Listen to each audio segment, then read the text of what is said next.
کیا وجہ ہے کہ ہم عید میلاد النبی نہیں مناتے لیکن یوم پاکستان مناتے ہیں، آزادی پاکستان کا دن مناتے ہیں؟ تو میں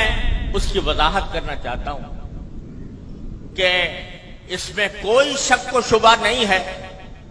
کہ اس کائنات کی تاریخ میں سب سے بڑا عظیم دن وہ تھا جس میں اللہ تبارک و تعالی نے اس کائنات کی ہدایت کے لیے جناب محمد رسول اللہ صلی اللہ علیہ وسلم کو مبعوث فرمایا۔ اس سے زیادہ عظیم دن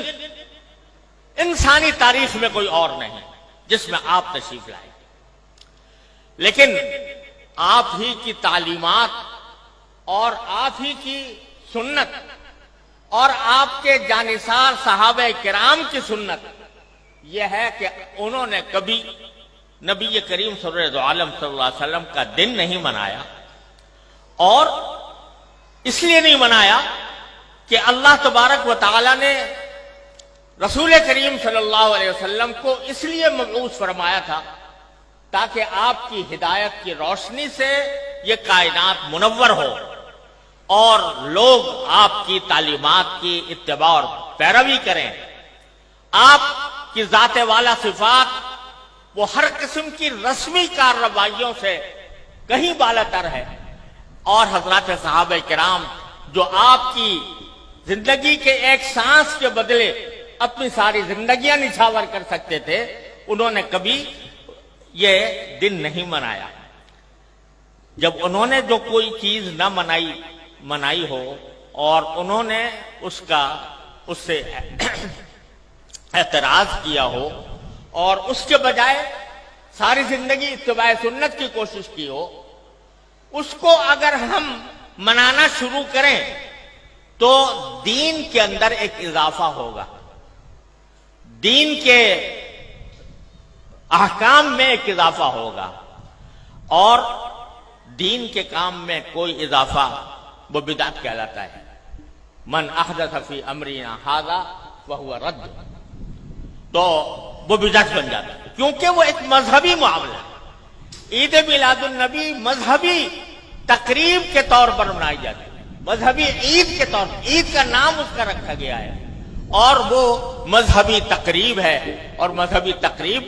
اگر کوئی شخص مذہب کا حصہ سمجھ کر وہ بنائے گا تو دین میں ایک اضافہ ہوگا جس کا نام بدعت ہے۔ اس لیے ہمارے اکابر علماء کرام نے اس بنانے کا اہتمام نہیں کیا۔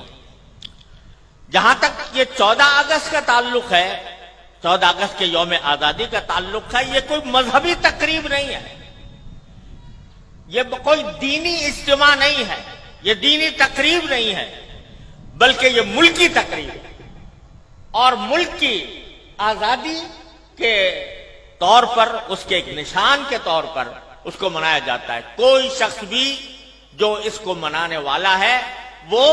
اس کو دین کا حصہ سمجھ کر نہیں مناتا، اس کو مذہب کا جز سمجھ کر نہیں بناتا، بلکہ ایک ملکی تقریب ہے، ایک ملک کا اللہ تبارک و تعالیٰ نے ایک ملک ہمیں عطا فرمایا، اور ایسا ملک عطا فرمایا جس کی تفصیل مولانا عزیز الرحمان صاحب نے بیان کی ہے، تو وہ ہم ایک ملک کی تقریب کے طور پر بناتے ہیں۔ بدعت اس وقت بنتی ہے کوئی چیز جو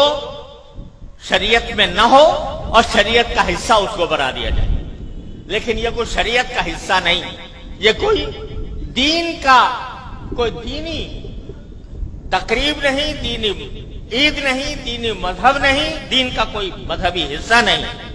لہذا یہ ایک ملکی تقریب ہے۔ اور یہ ایسا ہے جیسے کہ اگر کوئی شخص اپنے گھر کے اندر کسی اپنے گھر کی تعمیر ہوئی